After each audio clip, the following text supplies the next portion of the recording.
Hey everyone. Today's story is definitely one that takes a strange turn. A husband comes home earlier than expected, and instead of being happy to see him, the wife's first reaction is confusion, wanting to know why he's even there so soon. Let's dive into it. I'm a 54-year-old guy, and my wife is 55. We've been together for 31 years, married that whole time. We've built a life on the West Coast after moving here about 2 decades ago because of my career. Back then, my company relocated us and our 3 kids from the East Coast. Over the years, I climbed the ladder, took on more and more responsibility, and now I hold the title of Vice President of West Coast Operations. I've been fortunate. I connected with a senior executive early on, someone who became a mentor and helped guide my career. When he got promoted to Vice President of all North America, I stepped into his old role. Now he's retiring, and he's personally encouraging me to throw my name into the running to take over his position. If I were to be chosen, it would mean relocating back to the East Coast where both my wife and I grew up. Professionally, this is probably the last real promotion I could hope for. At my age and with my seniority, there's nowhere else higher to climb. But the personal side of it isn't so simple. We've built a solid life here. We're deeply involved in our community, through my company's foundation, and with other charitable work we both personally care about. Our kids are all adults now, living in different parts of the country, none of them close by. Most weekends, we're either at charity events or flying to visit one of our kids' families. Naturally, I brought the idea of the promotion and moved to my wife. She wasn't enthusiastic. Uprooting everything after so long is not appealing to her. And I understand that completely. The move would put us closer to our extended families, and one of our children would be only a few hours away, but it's still a huge change. After talking it over, we decided it wouldn't hurt for me to at least go through the interview process and see what happens. So this past week, I flew back east to the company headquarters for the interviews. Everything went well. There were 3 other internal candidates, and they're also considering people from outside the company, so nothing is guaranteed. These weren't interviews where they were trying to convince me to take the job. It was me having to really sell myself, so I know I'm not a lock for the role. Each night while I was gone, I called my wife to check in. She broke down crying during one of those calls, saying she didn't want to hold me back from a big opportunity, but also clearly struggling emotionally with the idea of moving. This wasn't typical behavior for her, and I could tell something was off. The final interview wrapped up Thursday. My plan had been to stay overnight and fly home Friday, but on a gut feeling, I decided to catch a Thursday evening flight and surprise her. I walked in around 9 p.m., and there she was on the couch, with Sam. Sam is a guy I know from charity work. There was an empty wine bottle on the table. I asked what was going on, and she said Sam had come over to talk about an upcoming event. Having a drink with a guest isn't completely out of the ordinary when I'm there, but something about it felt wrong. I carried my bag into the bedroom, and immediately noticed the bed was unmade. That stood out, because for as long as we've been married, we make the bed every single morning without fail. It's one of those small habits that makes the day feel started right. Seeing it unmade hit me like a red flag. When I came back out, Sam was on his way out the door. I said goodbye, and then my wife kissed me and asked why I was home a day earlier than planned. Her nervousness was obvious. I walked past her into the kitchen. There were pots on the stove and dirty dishes on the table. She had cooked a full meal, something she rarely ever does when I'm not around. Again, she asked why I was home so early. She was shaking, looking scared. I told her I knew she was upset about the possible move, and that I wanted to be there for her. Then I asked her directly to explain what the hell was going on. She immediately broke down into uncontrollable tears, mumbling things I couldn't even understand. She'd had some wine, but I could see her sobering up fast once confronted. Through her crying, she swore nothing was happening, and asked why I would accuse her of something like that. Normally, I'm a calm guy, but this time, I lost my temper. I told her flat out that it looked like she was sleeping with Sam, and asked if I was right. She told me to stop yelling, then went straight to our bedroom, locked the door, and refused to come back out. That was Thursday night. By Saturday, nothing had changed. She stayed locked away, only coming out once to grab some food when I was on the phone, then darting back in. I begged her to come talk, promising I wouldn't yell. She just wouldn't. At this point, I know she's buying time. Either trying to come up with some kind of explanation that makes sense, or preparing for the fallout. I grabbed some clean clothes from the laundry since she's barricaded herself in the bedroom. I'm trying to convince myself there's a reasonable explanation, but the way she's behaving tells me otherwise. Meanwhile, my boss called to say I'd made it through to another round of interviews next week. Now I feel completely torn. Do I stay focused on saving my marriage, or do I keep pushing forward with the job process? I already canceled a dinner tonight because she refuses to talk to me. And I can't bring this to my kids. I'm especially close with my oldest son, but this isn't something I can dump on him. I'm stuck here, desperately trying to think straight. And here's the thing that just won't leave my mind. If nothing inappropriate happened, why would she lock herself in the bedroom for days, refusing to face me? That doesn't scream innocence.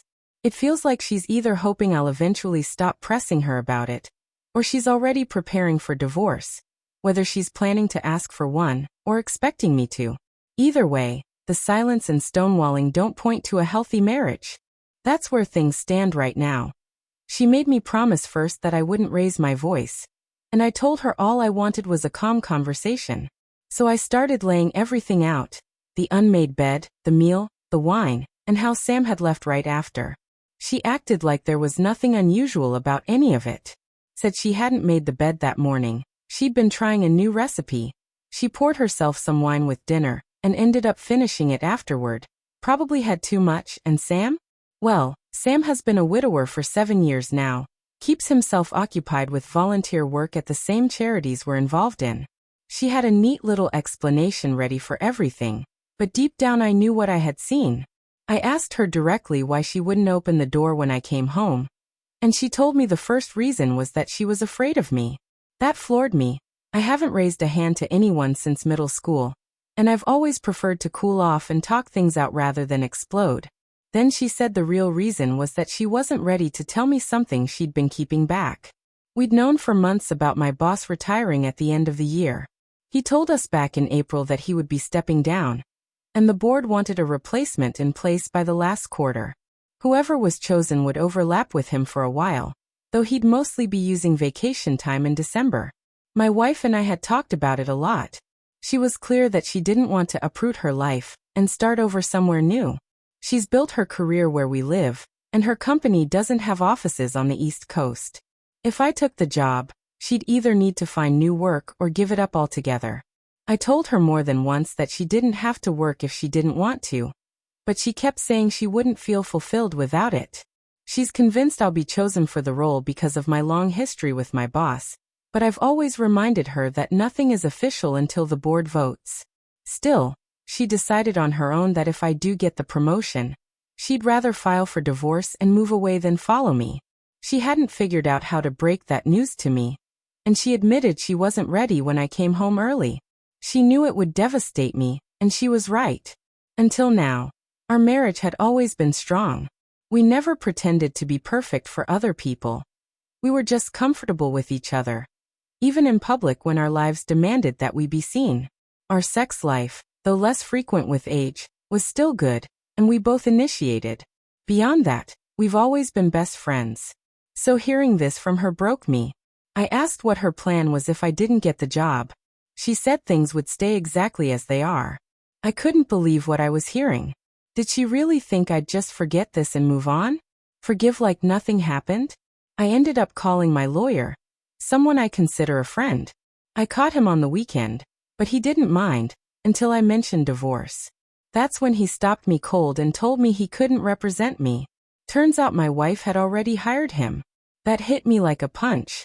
I asked if he could recommend someone else, and he promised to send me a list from other firms, though he admitted that if it had to be handled in his office, another associate would take over. Even so, I felt uneasy. I couldn't shake what I'd seen, so I decided to test a couple of suggestions I'd been given. I called Sam and told him calmly that my wife and I had talked, and now I wanted to hear his side. Word for word, he gave me the same story she had, like they'd practiced it together. Later, I got hold of my wife's phone. It was completely scrubbed. Only a handful of recent messages were left. Something about it gnawed at me. Even if the marriage was ending, I wanted to know. A few years back, after some health problems, I had the company set me up with a home office, and a couple of IT guys had helped install everything. I called one of them and asked if there was a way to recover deleted call logs and texts from a Samsung S10. He told me it was simple and walked me through it. Before long, I had most of the deleted records back. That's when I saw it. Frequent calls to one number I didn't recognize. Going back months. Then I found Sam's number, also called constantly in recent weeks. The text messages weren't graphic, but they definitely weren't about charity either. Plenty of arrangements to meet up, casual back and forths that painted the picture I'd been trying not to see. As I was wrapping up, she knocked on the door. I locked it. She asked if I had her phone and I told her yes, I had fixed it. She didn't understand what I meant until I explained that I had restored her deleted messages and call logs. Her jaw dropped, and she stammered before going straight to the tired line. "You went through my phone." She snatched it back from me and stormed out. I called after her that we still needed to talk, but she walked out of the house and hasn't come back or called since. Now I've got Monday marked to call a new lawyer.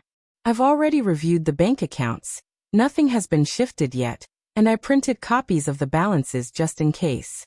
Next, I need to reach out to my kids, though I already saw on her call history that she's been speaking to them every Saturday. I can't shake the feeling she's been poisoning the well, turning them against me.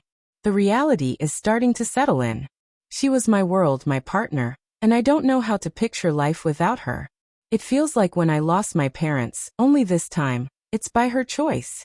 And here I am, standing on the edge of a career milestone, knowing she won't be by my side if I get there. The truth is hard, but it's clear. She had this planned for a while. The lawyer, the story with Sam, the clean phone. She's already made her choice. I was walking out of her life, and Sam was walking in. There's really no coming back from that. So I'll move forward on my own. Even if it breaks me. This marriage is over.